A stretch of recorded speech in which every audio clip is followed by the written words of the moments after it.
Hey everyone, in this video I'll be showing you a build for Amon at level 60 in Borderlands 4. Now, there's a few new weapons here that Amon actually takes advantage of really well, and you can see here, with this weapon here, we can chip down boss health bars very quickly. And I'll be showing off weapons from the new DLC pack, but also weapons from the base game too. There's the very powerful Heimdahl that can come with cryo, corrosive, shock, and even the kinetic damage. The damage from this is insane. And what's cool about this is we can actually activate our There's Only Red a little bit easier now, but typically Ordnance is going to be Amon's best setup. Now, I did try out his new class mod, but it's really not good at all. And Purple still end up being the best class mod for Amon. As you can see there, this is the fastest clear that you can get. Now with the level cap increase, we can actually increase the critical hit damage that we're getting on our Ordnance. In addition to this, we can also go ahead and take My Touch is Death. Whenever we do melee damage, we can activate our kill skills, which includes There's Only Red. What's great about this is the Mantra Shotgun, which you can get from Bloom Reaper, will actually activate this really easily. So you can take the bonus cryo damage 30% there, and then you get the scaling, and it can go upwards of an increase of 600% to that bonus damage. And since it's cryo damage, we're actually applying status effects easily, which activates Primal Surge, as does Tail of the Comet. Now to start off from the top, Scourge Kairos is going to give us the increased ordnance damage that we want, as well as magazine size. This is great throughout the entire game, but we're then going to grab Tail of the Comet. Whenever we deal ordnance damage, there's a chance to apply a status effect that does cryo damage over time for a duration. What's great about this is it's an additional status effect again that's going to activate this, but early game you can just throw grenades and get a bit of extra damage. And from levels 10 to 15, you can go with Ancient Ways or Battleborn. Battleborn will give you 20% extra gun damage when you're at full health. Heavy Ordnances take both of those, so it ends up being 30% on the Heavy Ordnance. Or you can go with the increased cryo damage for increased 30% cryo damage. It's between those two options there. Neither of them are like fantastic, but we're going to go with this one here. Once we get down here, we're going to take 1 point of Blackout. This makes it so our Ordnance has a chance to critically hit, and the critical hits will also do additional shock damage. They had to change this a while back. After that, Northern Wind sucks, so we're going to grab Icy Wind. This is great because this is going to give us, whenever we kill an enemy with cryo damage, we get additional gun damage. And again, heavy ordnances are going to take double the amount when we use a certain specialization. And this leads us to Primal Surge, one of the most important skills here, because this is going to give us a chance to replenish our shield and ammunition. There's a 25% chance on status effect, and we apply status effects really quickly, so you don't have to worry too much about this one. It's going to activate pretty commonly. But if you're using something like the Heimdahl, which only has 3 shots, just be mindful when you shoot your first 2 ones off that you may want to wait for a second if you didn't replenish your ammunition. This then lets us take I guess I should explain the capstones and augments, because we don't want to use our capstone, weirdly enough. But if you're going to use one, the Glacial Rapture is the one to use. You press and hold F, it's going to leave down a cryo ordnance damage over time, which is a hazard, which hazards in this game are just terrible for damage, unfortunately. I prefer to leave no capstone, because then this lets us use Firewall. We actually have kind of like a capstone at all times, I should say, because Firewall is going to boost this build up way more than all 3 of the capstones combined would do.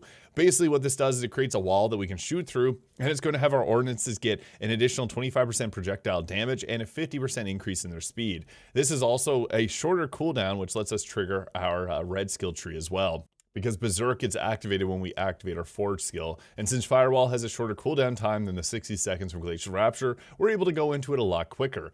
Now for our Augment, if you're playing with friends, the Cryonic Thrum here is really nice. This will also give you an increase you do ordnance damage in an area of effect. It's pretty useful. If you like to use the action skill, Eternal Winter alongside the Glacial Rapture can be pretty good, but it's kind of your choice. I do think that the Cryonic Thrum is nice because it just gives you extra damage in an area of effect. And if you're playing with friends, it's going to make the enemies attack you.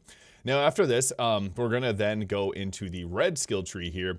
And the first thing we can grab is the Heavy Plate. This gives us increased maximum shield capacity and overshield, because we're actually able to generate overshield pretty decently here and get extra ammunition back. So with the class mod that I'm using, this gives us ordnance or overshield when we deal ordnance damage, which is really nice because it all comes full circle when we get more ability. We have more ability to hold it.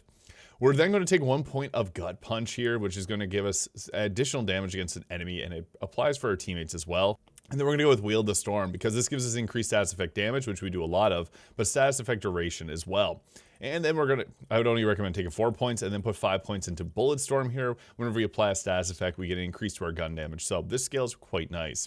We're then going to come down and take Berserk. So whenever Amon activates his forward skill, he becomes Berserk for a duration, gaining slow immunity and bonus crowd damage with guns and melee weapons. So what's great about this is that bonus crowd damage 30% gets scaled up, and this can get scaled from There's Only Red, which is a kill skill. This previously used to give you a duration restoration of 9 seconds, now only 4 seconds, but you can extend this out a little bit with this. Whenever we kill an enemy with Berserk active, we restore the duration, which is 15 seconds, and then we also get increased bonus crowd damage. So this is going to impact that 30%, and you get a pretty nice boost to your overall. It's like a 200% extra increase to the damage. Afterwards, we do have 2 points left that we can put. I would like to grab Bloodlust here. Whenever our shield breaks, we get increased reload speed and lifesteal. Lifesteal doesn't need to be large. It's just enough to sustain us when our shield's down. I also like to just grab 1 point of Rhyme Break. Basically, when your shield breaks, it's going to fix itself and do a huge cryo effect explosion. You don't need to take more points. It's basically just a like get out jail free card. And then we're gonna grab My Touch's Death.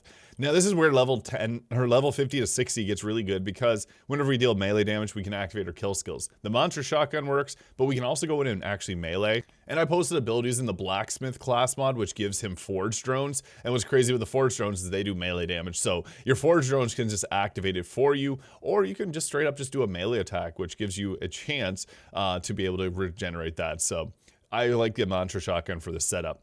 Now after this, we have 5 more points. This is a tough choice because I've tried a few different setups, like an increased elemental damage on kills.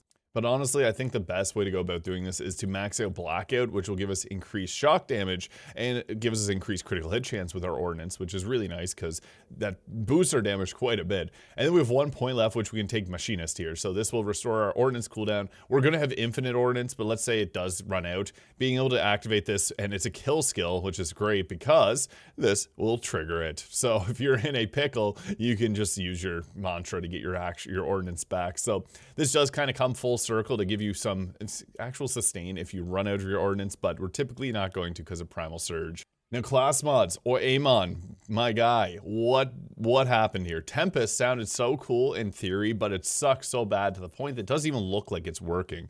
Whenever you deal gun damage, it creates a storm for 20 seconds, increasing shock damage stacking up to 50 times. Activating a Forge Drone or Forge skill will get the bolts to strike nearby targets. It sucks. It just sucks. The skill rolls in it are bad. It's all lightning damage focused, and Amon's not really that guy. He's cold damage. So my preference is to take a Cyborg class mod. This is a great roll. It gives increased Ordnance damage and critical hit, and the skill rolls is what we're looking for because this gives 2 points of Ballistic Bulwark, which will give us our Ordnance. Our Ordnance will give us Overshield. Then we also have increased Ordnance damage and magazine size. And finally, Endless Bombardment, which gives us basically, if we were to not, it's enough to make sure that we get infinite ammo because our heavy Ordnances have a chance to replenish themselves. So if everything else fails, it's going to hopefully keep us full. But I even mentioned that you can use the new, or I should say old Blacksmith class mod because it creates those Forge Drones, which are melee damage, which triggers our kill skills. Kind of cool, but it's way better to go with the Cyborg. Now for our shield, Watts for Dinner, unfortunately best in slot. Extra shock damage is insanely powerful in this game. Super Soldier can be fun too if you want to regenerate your regular old bullets. There's even Cinder Shelly for tankiness, the Onion too, and Timekeeper's new shield. But honestly, it's Super Soldier or the Watts for Dinner, and Watts for Dinner is my preference. I don't have a great amp roll on this, but basically you're able to get a crazy boost to your gun damage, and this counts as gun damage. Heavy Ordnances are guns. And for our weapon, or for our enhancement, now there's a few good ones. You could go with the Stud Finder if you would like to go build around Torg, because this is going to increase the damage by 25% and damage radius there. I also like to go with the Jacob's Bounce Pass to increase the ricochets by 1. That can be nice. It's really up to you. Being able to get increased Torg damage is great when the Heimdahl is a Torg as well. Now, heavy Ordnances count as guns, which is kind of cool. So they get a lot of the bonuses from gun damage increases. So that's pretty powerful. But with a specialization, we can also double dip on that. Now, if you don't have the DLC pack, this is all fine. All this gear is base game. The Heimdahl is from the DLC, but even in the base game, the Atling gun works well. Bottled Lightning. I love the Rocket Socket. I have not found a Honey Bunches yet. I'm still looking hardcore. I feel like it's just bugged and not showing my game. But the Rocket Socket is honestly a very solid weapon too. There's a new Icar, and you can get a 27k DPS roll, but the Heimdahl just it blows it out of the water. No pun intended. The Monsoon is okay too, actually, because it creates these Mervs that explode in an area of effect, and it's actually pretty solid damage output. And if you're mobbing, it's hard to beat the Disc Jockey, especially if you can get a cryo one. It bounces around and finds the enemies and increases its damage. I have multiple rolls of the Rocket Sock, is just a really good one. But also the Roly Poly is pretty good. Don't be deceived by the very low DPS compared to the others. It's pretty crazy damage. because it shoots so fast. But we also have the itchy Heimdahl. There's many different Heimdahls that you can get here, depending on what type of elemental damage you want. I like the cryo one, but honestly, just plain old ballistic worked the best.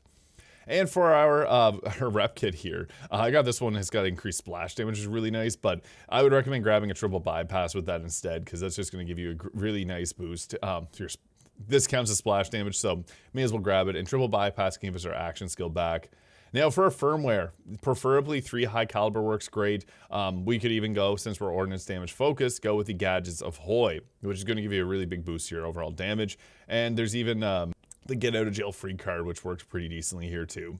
But for weapons, I'm going to mention first the new DLC weapons. I'll go back to base game weapons here, but Crazed Earl, very solid, especially if you can match this with the boss's elementals, because it can have 2 types of damage. Like this one's corrosive and shock, and it'll swap between them depending on which is better.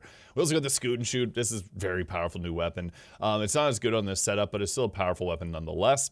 I also like the Falker weapon here. It does pretty solid damage. The Unstable Core is okay as far as the new weapons go, and even something like the Deep Space Laser Cutter is cool. But Dullahan, classic older weapon from here that has the underbarrel. This is the new best roll for it, 82k times 5. It's pretty insane damage. It can one-shot some targets. We can also roll ahead with it. I have the Dark Beast on. I really like the Dark Beast, especially if you can get a shotgun loader on the ammo. That is crazy. And yeah, this is just this gun is actually pretty insane. It's underrated for sure. The Mantra, this thing again deals melee damage, so it activates there as only red, and it also has Jacobson Ripper parts on it. This is a hard roll to find, but it is extremely powerful. The Hot Slugger, still a very good weapon, especially in Amon's hands. I'm going to mention the Ceramic Bod too, because the Bod does bod things, taking out enemies really quickly with large health bars, and you'd be looking for the ceramic version of that. We also have things like the Wombo Combo, which work pretty well too, but I personally like to go with the Dark Beast Mantra, the Crazed Earl, and the Scoot and Shoot for my new weapons here. Now for our specializations, this really depends. We don't need our action skills, so this is one of the few builds that I like to run without now with caffeine. But we can grab the Fragmented Payload, which gives our ordnance an increased critical hit chance. It's another 5% on top of our action skills version. And it also gives them plus 50% damage. This is insane. I didn't even have this equipped at the start, so the damage output from this is even crazier than what you saw earlier. We're also going to pair this with Full Spectrum Arsenal. Now, this is where it gets nuts because heavy ordnances, again, are guns. So if you have something that gives you 100% extra gun damage, it's now giving you 150% extra gun damage because we're taking half of that and adding it to the gun as well. So it's pretty crazy. I really like that they did it this way. It makes Amon a little more competitive, despite being the weaker version of the other Vault Hunters. But this also gives us Riddle You This, which gives us 50% gun damage. So it's 75% on our heavy ordnance. And Bare Arms will add that gun damage increases to our Mantra, and then the Mantra double dips because it gets increases in gun damage and melee damage too. So this all kind of comes together. I know like melee damage is meant to be done with the Onslaught or skill tree, so you could put on the Titanium Knuckles, but it's not even really that good. I tried many different rolls for this. It just feels better this way. Now in combat, ideally we would be activating our Forge skill here. I'm going to show what it looks like without it being active here because it doesn't even need to be fully activated. As you can see the damage there, those crit damages are actually pretty crazy. All right, I'm going to put up the Forge wall here, and then I'm going to throw down, we have our action skill active as well. So the damage is going to be much higher here now. So you can see, oh my god, it is just ripping this boss a new one. So yeah, the damage is actually pretty solid in Ultimate Vault Hunter 6. I'll show it in true mode where Amon really does kind of suck. And here we are in Ultimate Vault Hunter 6 True Mode, so to showcase how much damage. I shouldn't say he sucks, like, he's just the weakest Vault Hunter, but you can still see, this build is so powerful that it's just enough. And the beautiful thing about Heavy Ordnance is that we can get an infinite amount of these heads coming out. So yeah, you can see there, the damage from this is actually pretty solid. That's in Ultimate Vault Hunter 6 True Mode. And I'll show the rocket socket here. So once we put our wall down, we can actually use the Mantra here again to get our There Is Only Red scaled up a little bit further, because those, now we have the 10 stacks of it, so then I can pull out the Ordnance here, and we get those the boosted amount of damage from this. So yeah, this is like not bad, honestly, considering we're in Ultimate Vault Hunter 6 True Mode. You get infinite Ordnance, so the thing is, this can outlast a lot of other builds until we get rammed in the face like that. But hey, we're back up. That's the thing, though. We have just so much Ordnance that even if we're missing shots, we can still replenish it. Oh, you gotta be careful, though, when you get rushed like that, because the problem is Ordnance is going to just blow you up, so you gotta keep dashing around and moving away. But you can see there, Amon's honestly pretty solid, and if you set up with this here in Borderlands 4, the new Heimdahl weapon's really great, but he's got a lot of purples from the base game that work great, too. So let me know your thoughts in the comments, hit the subscribe button below if you enjoyed this video, and we'll catch you all in the next one.